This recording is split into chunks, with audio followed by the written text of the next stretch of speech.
এই প্রতিপক্ষদের, আমি বলতেছি বিধর্মীদের কথা, এই বিধর্মী প্রতিপক্ষরা বলছেন রাসূলের চরিত্রের কলঙ্ক যে মুহাম্মদ অসংখ্য বিবাহ করেছে। এই দিকটাকেও তারা খারাপ নজরে দেখেছে, সমালোচনা করেছে। রাসূল বহু বিবাহ করেছে। আমি দেখছি আমাদের মুসলমানদের মধ্যেও উচ্চশিক্ষিত যারা, মানে যারা বেশি আধুনিক, তাদের মনে একটা রেখাপাত করেছে রাসূল এত বিয়ে করলো কেন? তো এটা রাসূল অন্যায় করেছে, কি বলেন? আগে রাসূল যে অপরাধ করেনি সেটা আমাদের জানতে হবে। প্রথম, রাসূলের পূর্ব পর্যন্ত, রাসূলের জমানা পর্যন্ত নারীদের সমাজে কোনো অধিকার ছিল না। অতীতের সমস্ত নবী রাসূলদের ইতিহাস তালাশ করে দেখেন যে মায়েদের অর্থাৎ নারীদের কোনো অধিকার সংসারে ছিল না, পিতার সংসারও না, স্বামীর সংসারও না। বিশেষ করে জাহেলিয়াতের যুগে নারীদেরকে চরম অত্যাচার, অবহেলা করা হতো।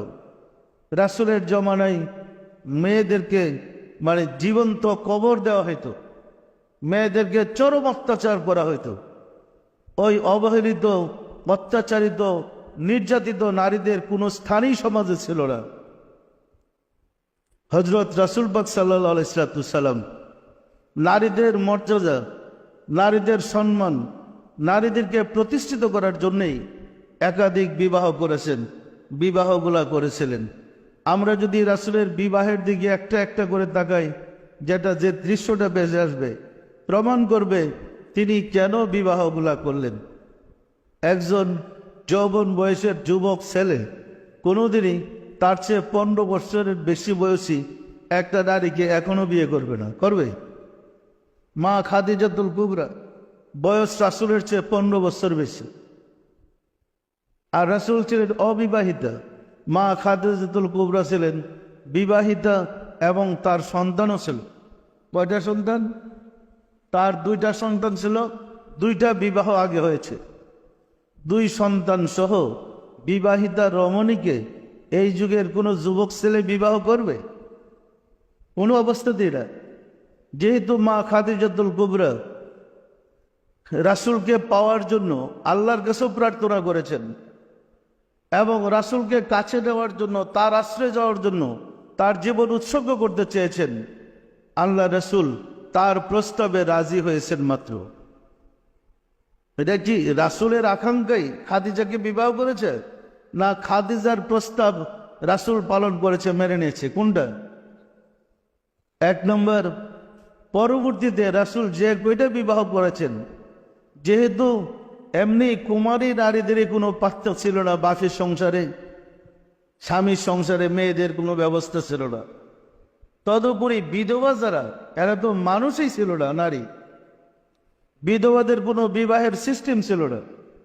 রাহমাতুল লিল আলামিন শুধু বিধবাগুলারই বিয়ে করছেন, যার স্বামী নাই, যে স্বামী হারা, যার খাইবার ব্যবস্থা নাই, যার কোনো ঠিক ঠিকানা নাই, ওই ইতিম অসহায়দেরকে রাসূল আশ্রয় দিয়েছেন। ইহা কি রাসূলের অপরাধ? স্ত্রীর মর্যাদা দিয়া সম্মানিত করেছেন, ইহা কি রাসূলের অপরাধ? আশিকে রাসূলেরা একটা একটা করে প্রত্যেক রাসূলের বিবিদের কথা যদি শুনেন, ইতিহাস পড়েন, অভিভূত হবেন যে তিনি কত উদার মনের ছিলেন, তিনি কত শ্রেষ্ঠ মহামানব ছিলেন, যে কারণে নারীদের মর্যাদা প্রতিষ্ঠিত করার জন্য এই নিরীহ, নির্যাতিত, নিপীড়িত, অত্যাচারিত নারীদেরকে সমাজে প্রতিষ্ঠিত করার জন্য এই বিবাহগুলা করেছেন। আশিকে রাসূলেরা কুমারীদের মাঝে একমাত্র বিবাহ করেছিলেন মা আয়েশা সিদ্দিকাকে। উহাও রাসূলের ইচ্ছা নয়, আবু বকর সিদ্দিকের একান্ত ইচ্ছা ছিল। কায়মানুবাক্যে প্রার্থনা করেছিলেন তার মেয়েকে রাসূলের কদমে দেওয়ার জন্য। রাসূল সাল্লাল্লাহু আলাইহি সাল্লাম আবু বকরের প্রার্থনা মঞ্জুর করলেন। ইহা কি অপরাধ? প্রার্থনা মঞ্জুরের আগেই, বিবাহের প্রস্তাবের আগেই, আলোচনার আগেই রাসূল পাকের কাছে হযরত জিবরাইল আমিন একটা ছবি রেশমি রুমালে আয়েশা সিদ্দিকার ছবি দেখে বললেন, ইয়া রাসূলুল্লাহ, এই মেয়েটা হবে আপনার স্ত্রী। রাসূল আশ্চর্য হলেন, এ আবার কি? জিব্রাইল বললেন যে রাব্বুল আলামিন পাঠিয়েছে এই মেয়েটা আপনার বিবি হবে। উনি হলেন মা আয়েশা সিদ্দিকা, আবু বকরের মেয়ে। আল্লাহ যে খবর পাঠালেন এ আপনার স্ত্রী। আল্লাহর এই আইনটা কি বাস্তবায়ন হবে না হবে না? আশিকে রাসূলেরা আর যে কয়জন বিবাহ করেছে সব বিধবা। ওই তো কেউ মুসলমানকে বিবাহ করেছে, বিধর্মী ছিল, ইসলাম গ্রহণ করে মুসলমানকে বিবাহ করেছে, তার স্বামী মারা গেছে, যুদ্ধে শহীদ হয়েছে, সে তখন বাবার কাছেও জায়গা নাই। মুসলমানরা তো বিধবা বিবাহই করে না। এই মেয়েটার অবস্থা কি হবে? তখন রাসূল তাকে আশ্রয় দেওয়ার জন্য এই আশ্রয়হীনকে বিবাহ করেছেন।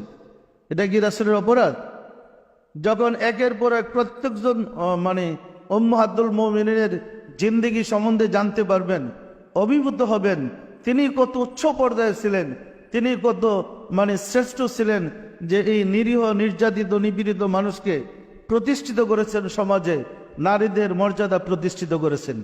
তিনি এসে পিতা থেকে, পিতার সম্পত্তি থেকে 2 বোন সমান 1/2 অংশ পাবে, এই বিধানটা চালু করেছেন।